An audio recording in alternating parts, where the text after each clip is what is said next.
Alright guys, a quick one. Here, I'll detail how to enable fall detection on Apple Watch Series 9. So if at the end of this you found this offer informative, please don't forget to like and then subscribe.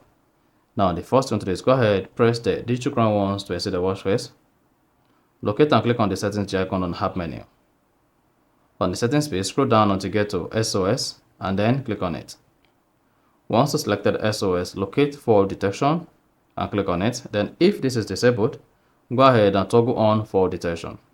Now, if you see this menu comes up, you can choose to always turn on fall detection on your Apple Watch 9 or only turn on fall detection during workout. So in this case, I'm going to select always on.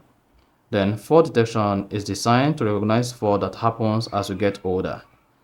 The more physical active you are, the more likely you are to trigger fall detection due to high impact activity that can appear to be a fall. Then go ahead and click on confirm, and there you go. And if you want to use only on during workout, select that and then you are good.